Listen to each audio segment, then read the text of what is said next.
Hi guys, this is Gianna and welcome to my channel. Please ignore my pimple. It's sickening, honestly, but it's fine. Let's just get into the video. So, the last video I made was about moving to Paris and pursuing my master's degree, and I got quite a few comments from people asking me about the admissions process, so I wanted to make a video talking about that a little bit. So that's going to be today's video. I hope I cover everything. If not, definitely leave a comment below. I try to be like super active with the comments and interact, so I'll definitely try and answer any questions that you guys leave below. So let's get into it. So a little bit of background. My name is Gianna. I am going to be attending SciencesPo in the fall to pursue my master's degree in public policy. So I am American, if you can't tell by the accent, and I wanted to talk a little bit today about the international admissions process that I went through as somebody pursuing a master's degree. So I think the first thing that we should talk about is GPA requirements, because SciencesPo does have a GPA requirement listed on their website. I don't know if this is like a super strict, hard line GPA requirement, but I do think that it's probably pretty serious.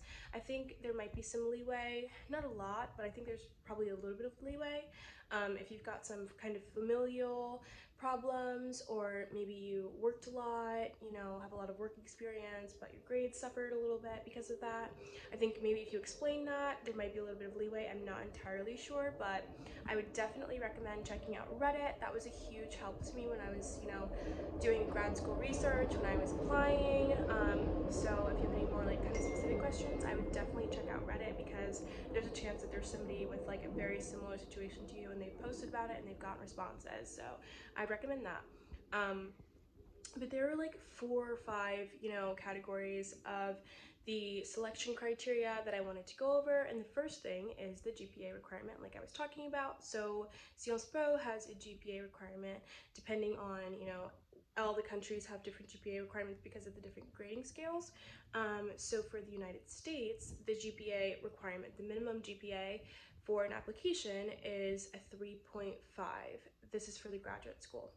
I don't know what it is for the undergrad, but you need a 3.5 out of a 4.0, and that's the minimum GPA they allow when you're applying.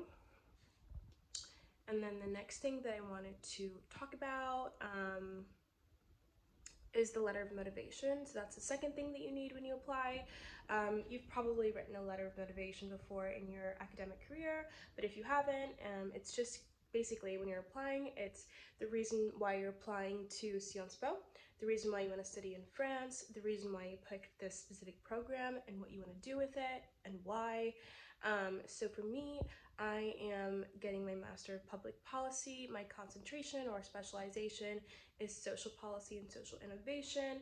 So when I was writing my letter of motivation, I was just explaining why exactly I chose public policy and why I chose the track social policy and social innovation, because there are many different tracks within the public policy degree that you could choose. So I just explained that, and then if I'm just reading off of their website, I have my computer down here. If I'm just reading off their website, they do say that applicants must express the precise idea of the professional field that they are aiming for, what aspects of the program they find attractive, and explain how it fits into their career plans. So the next part is references. So you do have to have, I think it was 3 references on the application portal, and they do say on their websites that they're mandatory and carry a lot of weight in the assessment of your application. So when I did my references, I chose, because I worked a lot of different jobs when I was doing my undergrad, so I chose to have one person from a job that I had, so like a supervisor. So I chose the minimum I believe was 3 letters of recommendation. I think I did 4. So I had 2 work experience references. So I had my direct supervisor at a nonprofit that I worked at for multiple years when I was in college, and then I had the director of that nonprofit also wrote me a letter of recommendation, and then I had a professor from college who was like my mentor. I took many of her classes and we were really close.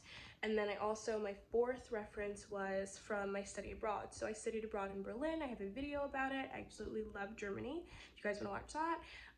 And he wrote me a letter of recommendation also. He was an amazing professor.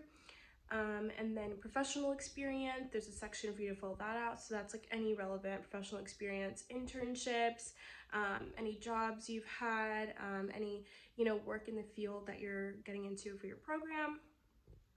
So that's also required. And then personal background. So that's like any activities that you demonstrated leadership in or had responsibility over. It could be sports, it could be arts, charity.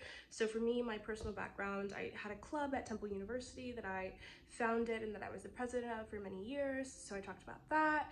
And then I also talked about, you know, just other leadership positions and other like awards that I'd won when I was in my undergrad.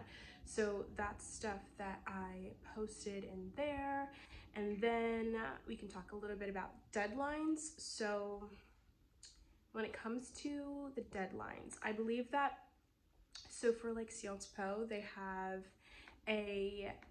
2 scholarships that I think are run through the actual school, like internal scholarships, and in order to be eligible for the 2 of them. One is called the Emil Botany, which is specific to SciencesPo, and then the other one is called the Eiffel Scholarship, which is eligible to, I think, all students.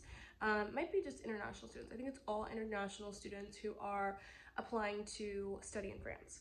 So they have to be, you have to have your application submitted early enough that you can be considered for these scholarships. I believe it's the early bird deadline, so I think that's the first deadline, and I believe that's October 31st.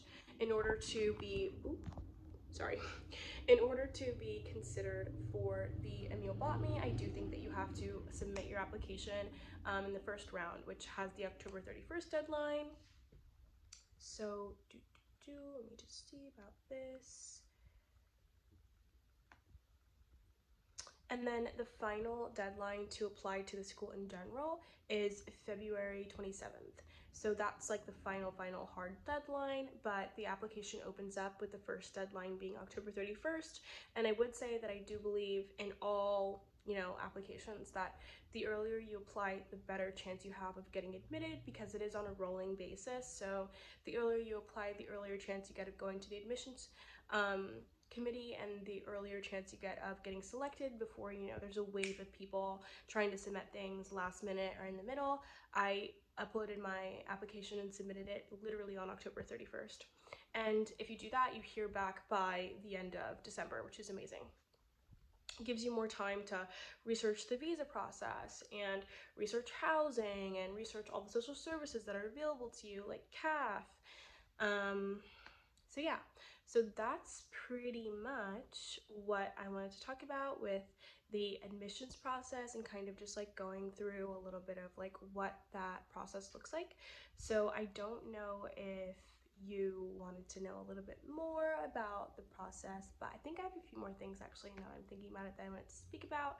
So obviously you have to submit a CV or a resume showcasing, you know, all of your achievements and all of your professional experience and your degrees and all the studying and stuff.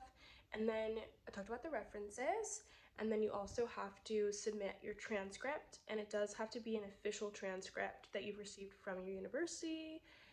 And then I think a photo, you know, a passport, that kind of stuff, your taxes or your parents' taxes, depending on your financial situation. And then the application fee, which was kind of expensive. I believe it was like $250. I think it was 200 euros. So it was about $250. And then I think that's pretty much what I remember from the application process. And I will say that my specific degree program, which is, like I said, the Master of Public Policy, I think each track only submits like 30 to 50 students, so it's pretty competitive. I don't know how many people apply, but it's pretty competitive from what I've heard. And then the language requirement, which I'm sure some people are wondering about, since you know SciencesPo is in Paris, you probably wonder, do you need to know French? So for this program, they have a lot of different master's programs that are in English, so all of your classes will be in English. You don't need to know French, but I've been, for the past couple of months, doing Duolingo for every day for about 10 to 15 minutes a day, because I do think that having some base of French would be highly beneficial for living in Paris, living in France. So you don't need to know French to go to the school, but I would recommend learning some French just to have a little bit of ease in, you know, the lifestyle adjustment that you're gonna have. And then I think that's pretty much it. If you guys have any more questions, like I said, you can just put them below and I'll try to answer them to the best of my knowledge. And that's pretty much it. Thank you guys so much for watching my video. I'm definitely gonna try and be like way more consistent with YouTube as I'm like getting ready for the move. I move July 31st is my flight. I move into my apartment August 1st. So if you guys want to know anything about like my apartment hunt, how I found an apartment, if I like my apartment tour, anything you guys want to know about like moving, Paris, school, whatever, just leave it below and I'll try and make some videos. But I'm really gonna try and be way more consistent in the next couple of months coming, because I have a lot of exciting stuff that is happening recently and soon, and I just feel like I have way more content to produce and way more to say because I have like something exciting happening, because my day-to-day is so chill, you know, it's not like super exciting, just me exercising and, you know, hanging out with my partner. So anyways, that's about it. Thank you guys so much for watching. You guys can follow me on Instagram if you're interested in seeing, you know, more of my life and more of my day-to-day, and thank you again. Have a great day, guys.